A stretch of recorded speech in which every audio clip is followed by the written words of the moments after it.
চিকিৎসক হিসাবে জীবকের সুখ্যাতি সারা দেশে ছড়িয়ে পড়েছে। মাঝে মাঝেই রোগীরা অভয় ভবনে আসছে।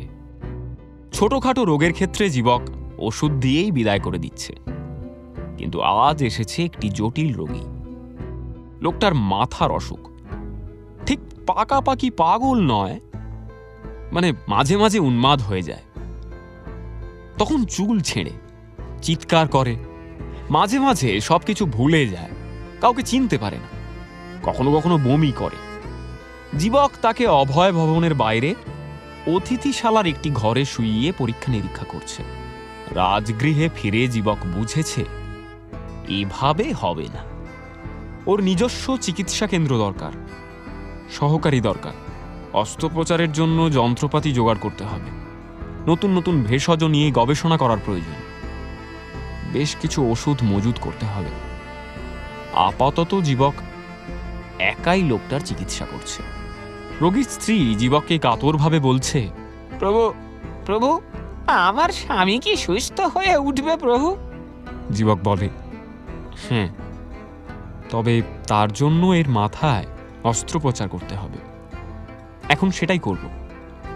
মহিলা ভয় পেয়ে বলে, সে আবার কি প্রভু? এখন ওকে অজ্ঞান করব, তারপর ওর মাথার খুলি খুলে ফেলব। ওর মাথার বাঁদিকটায় ঘিলুর মধ্যে একটু অতিরিক্ত মাংসপিণ্ড আছে, সেটিকে কেটে বাদ দিলে তবেই ও ভালো হবে। মহিলা অবাক হয়ে বলে, কি বলছেন প্রভু? ওর মাথার ঘিলুর মধ্যে পোকা হয়েছে? মহিলার কথা শুনে জীবক হাসে। সে বলে, না না না না, পোকা নয়, পোকা নয়, একটি মাংসের দলা। ও তুমি বুঝবে না। আচ্ছা ঠিক আছে, পোকাই ধরে নাও। হ্যাঁ, ধরো পোকা হয়েছে, সেটিকে বার করতে হবে। মহিলা ঘাবড়ে যায়। জীবক তাকে বলে, মা, আপনি বাইরে গিয়ে অপেক্ষা করুন। একা হাতে অস্ত্রোপচার করা খুব কঠিন। দুপুর নাগাদ সব কাজ শেষ হয়। লোকটির এখনো জ্ঞান ফেরেনি। তবে জীবক ওর স্ত্রীকে আশ্বস্ত করেছে চিন্তার কিচ্ছু নেই, অস্ত্রোপচার ভালোই হয়েছে, লোকটি ভালো হয়ে যাবে। মাথা থেকে কেটে বের করা মাংসের দলাও দেখিয়েছে মহিলাকে। এখন পরিষ্কার পরিচ্ছন্ন হয়ে নিজের ঘরে এসে বিশ্রাম নিচ্ছে জীবক। শার্দুল ভেতরে ঢোকে, বলে, জীবক, প্রভু অভয় আপনাকে ডাকছেন। জীবক বলে, পিতা কর্মশালা থেকে ফিরে এসেছেন? কোথায় ডাকছেন? বসবার ঘরে? শার্দুল বলে, না, আজ তোমার দুপুরের খাওয়া এখানে হবে না। ভোজনালয়ে প্রভু তোমার সঙ্গে খাবেন বলে বসে রয়েছেন। জীবক কিছুক্ষণ ভাবে, তারপর বলে, আচ্ছা ঠিক আছে, তুমি যাও, আমি একটু পরে যাচ্ছি। জীবক ভোজনালয়ে ঢোকার সঙ্গে সঙ্গে সোমপ্রভা সেখান থেকে বেরিয়ে যায়। তার চলে যাওয়ার দিকে অভয় এবং জীবক দুজনেই তাকিয়ে থাকে। অভয় আফসোসের সঙ্গে বলে, বসো জীবক, সোমপ্রভাকে আমি কিছুতেই বোঝাতে পারছি না যে তুমি কেমন প্রকৃতির ছেলে। তোমার মন কত বড় তা তো ও জানে না। অন্যের সম্পত্তির উপর তোমার যে কোনো লোভ নেই, সে কথা আমি ওকে বিশ্বাসই করাতে পারছি না। জীবক মাথা নিচু করে বলে, বিশ্বাস করানোর কোনো প্রয়োজন নেই পিতা। আমি এখান থেকে চলে গেলেই সব সমস্যার সমাধান হয়ে যাবে। অভয় বলে, কি বলছো কি তুমি? কোথায় যাবে তুমি এই ভবন ছেড়ে? না না না, কখনো না। তুমি তো জানো তোমাকে ছেড়ে আমি থাকতে পারি না। এই 7 বছর প্রতিটি দিন আমি তোমার জন্য পথ চেয়ে বসে থেকেছি পুত্র, আর আমি তোমাকে ছাড়ব না। জীবক অভয়ের কথার কোনো উত্তর দেয় না। ইতিমধ্যে শার্দুল খাবার নিয়ে এসেছে। ও খেতে শুরু করে। খেতে খেতে অভয় আবার বলে, শোনো যুবক, মহামন্ত্রী বর্ষকারের সঙ্গে আমার আলোচনা হয়েছে।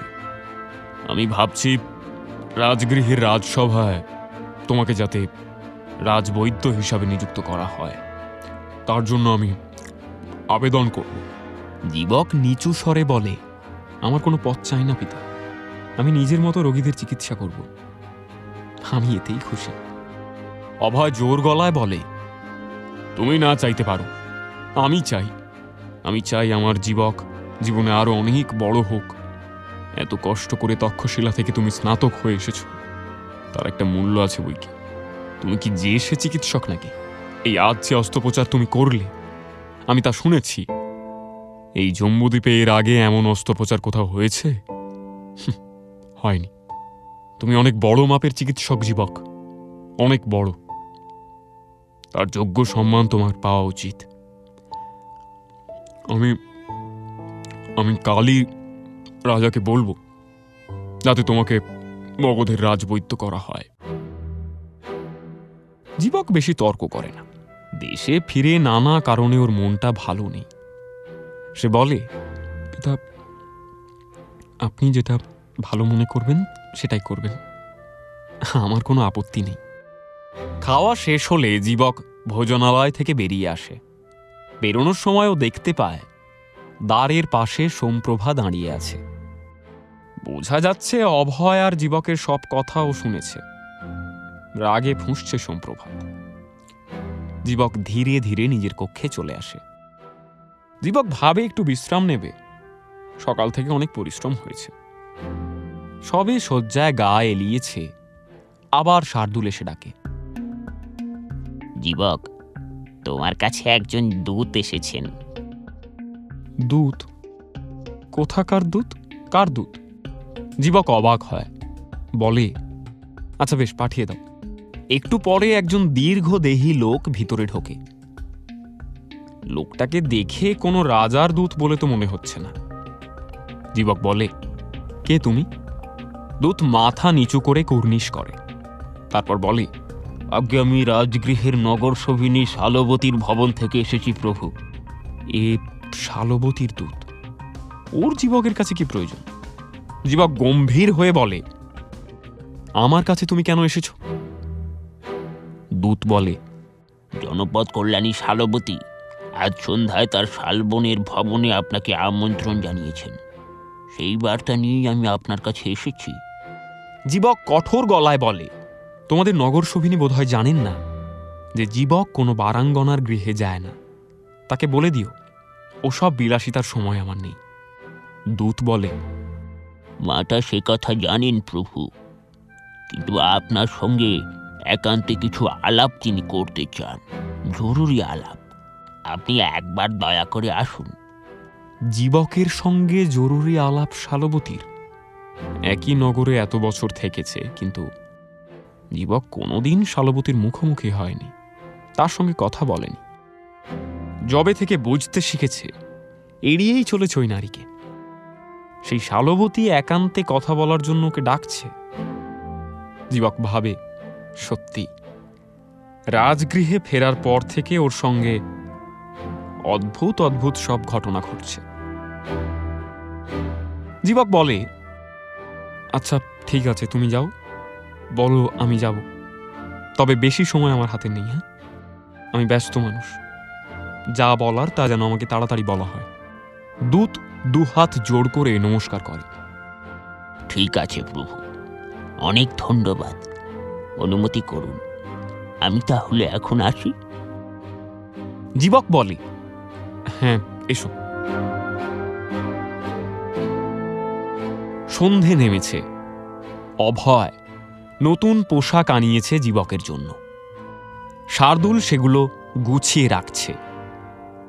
তার মধ্যে থেকে একটি পোশাক শার্দুল এগিয়ে দেয় জীবকের দিকে।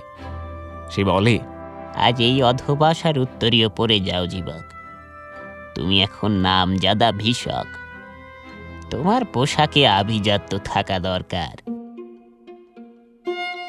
জীবক হেসে বলে, আমি যে জীবক ছিলাম সেই জীবকই আছি, হাতি ঘোড়া আমি কিছুই হয়ে যাইনি, বুঝলে? জীবকের কথা শুনে শার্দুলও হাসে। সে বলে, ঠিকই তো, ঠিকই তো। আমার কাছে তো তুমি এখনো সেই শিশু যাকে সারাদিন কোলে মাথায় করে ঘুরে বেড়াতাম আমি। শার্দুলের দেওয়া পোশাকই পরে জীবক। তারপর বেরোয় অভয় ভবন থেকে। শার্দুল একবার সঙ্গে আসতে চেয়েছিল, জীবক মানা করেছে। আর কয়েকদিন পরেই পূর্ণিমা, আকাশে চাঁদ আছে, তাই জীবক কোনো আলোও সঙ্গে নেয় না। শালবন ধরে জীবক এগিয়ে যাচ্ছে শালবতীর ভবনের দিকে। আপন মনে ভাবছে নানা ভেষজ মিশ্রণের কথা, কোন রোগের কোন ওষুধ।